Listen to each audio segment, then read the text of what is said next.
अस्सलाम वालेकुम। आज हम CCU 3.1 चैप्टर 7 और उसमें जो उसका पेज 3 है उसमें स्पेसिफिकेशन और स्पेसिफिकेशन में क्या क्या स्पेसिफाई है।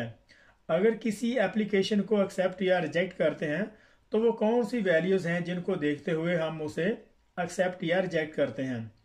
और इसके अलावा वेल्डिंग इक्विपमेंट जो प्रोजेक्ट में इस्तेमाल करते हैं उसकी कंडीशन को स्पेसिफाई करता है। और इसके अलावा इसकी जो कैलिब्रेशन है और सर्टिफिकेशन है इसको भी स्पेसिफाई करता है कि कौन सी इक्विपमेंट की कैलिब्रेशन कौन सी कैटेगरी में होनी चाहिए। और इसके अलावा pipe material fitting welding electrode wire fluxes और गैसेस वगैरह के मतलब। और इसके अलावा PQR के लिए कौन कौन से पैरामीटर की रिक्वायरमेंट होती है। और एसेंशियल वेरिएबल में अगर कोई चेंजिंग करते हैं तो मटेरियल की प्रॉपर्टी को क्या इफेक्ट होता है। ये सारी की सारी इंफॉर्मेशन और इंस्ट्रक्शन मिलती हैं इस पेज में। तो चलिए स्टार्ट करते हैं सेक्शन 4। इससे पहले हम इसके जो दो पेज हैं सेक्शन 3 to 1 और इसके अलावा इसकी जो मज़ीद डिटेल है वो पहले दो पेजेस में निकल चुकी हैं। तो अभी हम इसका जो पेज 3 है इसमें जो है डिस्कस और अभी हम इसका जो पेज 3 है इस पे डिस्कस करते हैं। Section 4 specifications. This section give instruction and guidance on the acceptable state and condition of all welding equipment used on the project। यहाँ तक वही कह रहा है कि इस सेक्शन में जो एक्सेप्टेबल स्टेट है जैसे हमने बात की है कि एक्सेप्ट या रिजेक्ट या इसके अलावा जितने भी इक्विपमेंट हैं और उसके अलावा कंज्यूमेबल हैं उसको जो एक्सेप्ट या रिजेक्ट करने की जो वैल्यू है उसके मतलब सारी की सारी इंफॉर्मेशन इंस्ट्रक्शन इस सेक्शन में दी हुई है। Condition of all welding equipment use on the project. और इसके अलावा वेल्डिंग इक्विपमेंट जो हैं जो जितने भी फील्ड में इस्तेमाल होते हैं उनकी कंडीशन और उसके अलावा उनकी जो कैलिब्रेशन है। और अगर हम फुली ऑटोमेटेड इक्विपमेंट अगर साइड पे इस्तेमाल करते हैं तो उसकी कैलिब्रेशन की वैल्यूज़ क्या हैं। और अगर मैनुअल इक्विपमेंट इस्तेमाल करते हैं तो वो कौन सी कैटेगरी में फॉल करता है। It also identify any applicable national standard for the pipe material, fitting, welding, electrode, wire fluxes and gases। और इसके अलावा जो एप्लीकेबल नेशनल स्टैंडर्ड है जो मुल्क की सतह पे जो पाइप जो मटेरियल जो फील्ड में इस्तेमाल हो रहा है उसकी स्पेसिफिकेशन क्या है। इसके अलावा फिटिंग है वेल्डिंग इलेक्ट्रोड वायर फ्लक्सेस और गैसेस वगैरह। और वेल्डिंग इलेक्ट्रोड की जो स्पेसिफिकेशन है उसको चेक करना है। और इसके अलावा वायर फ्लक्सेस और गैसेस वगैरह। तो और इसके अलावा जो मुल्क की सतह पे जो हमारा पाइप मटेरियल इस्तेमाल हो रहा है जो फील्ड में और इसके अलावा उसकी जो फिटिंग है जैसे फ्लंज वगैरह और एल्बो वगैरह और बाकी की इसकी जो फिटिंग है। और इसके अलावा वेल्डिंग इलेक्ट्रोड है उसकी स्पेसिफिकेशन वेल्डिंग इलेक्ट्रोड की स्पेसिफिकेशन। और इसके अलावा वायर फ्लक्सेस और गैसेस वगैरह की जो जितनी भी स्पेसिफिकेशन है जो फील्ड में जो रिकमेंडेड है और उसके मतलब ये आइडेंटिफाई करता है। और सेक्शन 5 में qualification of the welding procedure. और इसमें जो वेल्डिंग प्रोसीजर की जो क्वालिफिकेशन है उसमें यहाँ से अभी इसको देखते हैं। This section contains instruction and information relevant to the welding and testing of welding procedure. वो ये कह रहा है कि इस सेक्शन में वेल्डिंग और वेल्डिंग प्रोसीजर की जो टेस्टिंग है उसके मतलब इंफॉर्मेशन दी हुई है। The PWPS would contain the following information were relevant। और इसमें जो प्रोविजनल वेल्डिंग प्रोसीजर स्पेसिफिकेशन या प्रीलिमिनरी वेल्डिंग प्रोसीजर स्पेसिफिकेशन के मतलब जितनी भी इंफॉर्मेशन है इसके रिलेटेड पैरामीटर है कंज्यूमेबल जो इसमें चाहिए वो नीचे दिए हुए हैं। तो ये PWPS ये असल में PQR ही है।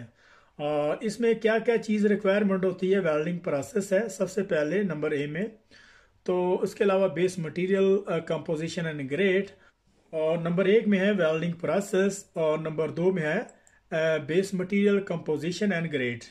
और इसकी बेस मटेरियल को चेक करना और उसकी कंपोजिशन को। और इसके अलावा डायमीटर वॉल थिकनेस है उसकी और उसका जो पाइप का डायमीटर चेक करना और उसकी थिकनेस को मेक श्योर करना। और इसके अलावा ज्वाइंट डिज़ाइन है।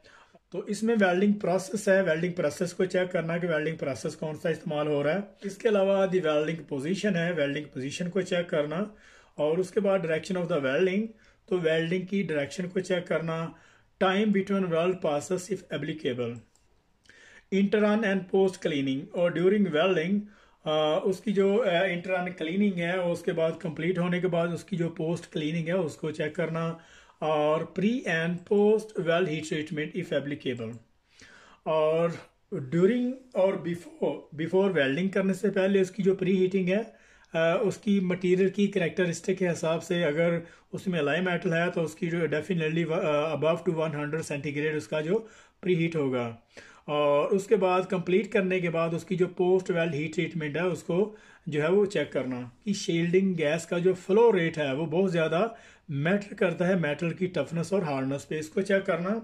और इसके अलावा शील्डिंग फ्लक्सेस है, जैसे अगर हम एमएम में अगर वेल्डिंग कर रहे हैं या फिर सबमर्ज आर्क वेल्डिंग से, तो उसका जो शील्डिंग फ्लक्स है ये भी बहुत ज़्यादा मैटर करता है मटेरियल की प्रॉपर्टी जो फ्लक्स। इसके अलावा स्पीड ऑफ ट्रैवल है, और स्पीड जो ट्रैवल जो स्पेसिफाइड है WPQR में उसको चेक करना। This section also identifies the essential variables. This is defined as any variable which if change will affect the mechanical property of the material being welded, thus requiring a reapproval of the procedures essential welding variable will include। इस section में essential variable के मतलब जो है वो define किया गया है कि उसका जो वेरिएबल है, अगर हम उसकी एसेंशियल वेरिएबल में कोई भी इसका जो पैरामीटर अगर चेंज करते हैं तो उसका मटेरियल की प्रॉपर्टी पे क्या इफेक्ट पड़ता है।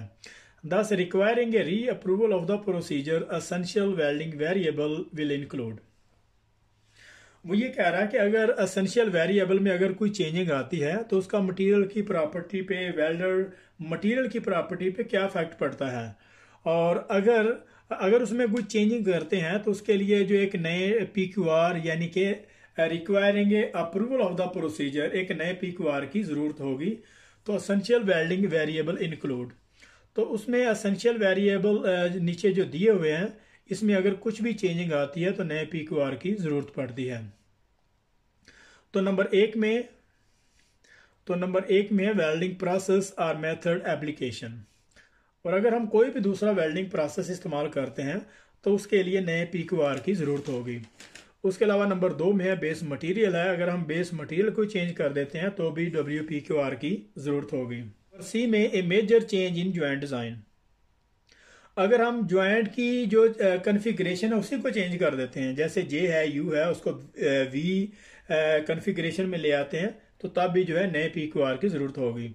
और उसके अलावा ये change in the position from fix to roll welded और वाइस वर्सा। और इसके अलावा अगर हम वेल्डिंग पोजीशन कोई चेंज करते हैं, फॉर एग्जांपल अगर हम P3 या 6G में अगर वेल्डिंग पोजीशन पे अगर जो है वो जो क्वालिफाइड हुआ है और उसकी जगह हम किसी डाउन पोजीशन या किसी और वाइस वर्सा में कर देते हैं तो भी जो है नए PQR की ज़रूरत होगी। और इसके अलावा वॉल थिकनेस है outside of any extent of approval, तो वॉल थिकनेस अगर चेंज करते हैं या फिर जो उसकी जो लिमिटेड है वेल्डिंग प्रोसेस में कुछ चेंजिंग होती है जिसको एक्सटेंड ऑफ अप्रूवल भी कहते हैं, अगर उसके अलावा उससे ज़्यादा अगर बियॉन्ड लिमिट उसको चेंज करते हैं तो तभी जो है वो इसकी PQR की ज़रूरत होगी। और इसके अलावा फिलर मटेरियल्स है, उसमें outside of any extent of approval, अगर फिलर मटेरियल में अगर हम सेम ग्रुप इस्तेमाल करते हैं तो अगर हम उसका ग्रुप ही चेंज कर देते हैं तब भी जो है वो नए PQR की ज़रूरत होगी। उसके अलावा इलेक्ट्रिकल कैरेक्टरिस्टिक है, अगर हम उसका जो इलेक्ट्रिक का जो सोर्स है हीट का अगर उसको चेंज कर देते हैं, जैसे अगर हम या उसके अलावा अगर हम दूसरा कोई भी हीटिंग का सोर्स इस्तेमाल करते हैं इलेक्ट्रिक की बजाय जैसे, तो भी नए PQR की ज़रूरत होगी। और उसके अलावा टाइम बिटवीन वेल्ड पासेस है और outside of any extent of approval. और इसके अलावा direction of the welding, for example from vertical to down, तब भी जो है इसकी चेंजिंग की ज़रूरत होगी। Shielding gas and flow rate outside of the extent of approvals, और इसके अलावा शील्डिंग गैस है अगर या फिर प्री एंड और पोस्ट वेल्ड हीट ट्रीटमेंट, अगर हम उसकी जो प्री और पोस्ट हेल्ड और अगर इसके अलावा pre and post weld heat treatment है, उसकी जो हीट ट्रीटमेंट का जो मेथड है या फिर उसका जो टेम्परेचर की रेंज है उसको अगर चेंज करते हैं तब भी जो है नए PQR की ज़रूरत होगी। दिस सेक्शन में also give information relating to the location and type of the test for the varying diameter of the pipe and all information relating to the preparation for the test pieces for the mechanical test। This section may also give information relating to the location and type of the test for the varying diameters of the pipe and all information relating to the preparation of the test pieces for the mechanical test. वो ये कह रहा है कि इस section में जो mechanical testing है, जितने भी डिस्ट्रक्टिव टेस्टिंग है उसके लिए जो मैकेनिकल टेस्टिंग चाहिए होती है, और उसमें जो टेस्ट पीस है उसकी जो लोकेशन है और कहाँ से उसको काटना है, उसका जो डायमीटर क्या होना चाहिए, उसकी जो वॉल थिकनेस क्या होनी चाहिए, और उसके अलावा उसकी जो प्रिपरेशन है, उसकी जो बेवल कौन सी कैटेगरी में होनी चाहिए, ये सारी की सारी मेंशन होती हैं। तो यहाँ पे हमारा जो लास्ट पेज 7.3 था यहाँ पे ख़त्म हो रहा है। तो मिलते हैं नेक्स्ट पेज 4 में, तब तक के लिए अल्लाह हाफिज़।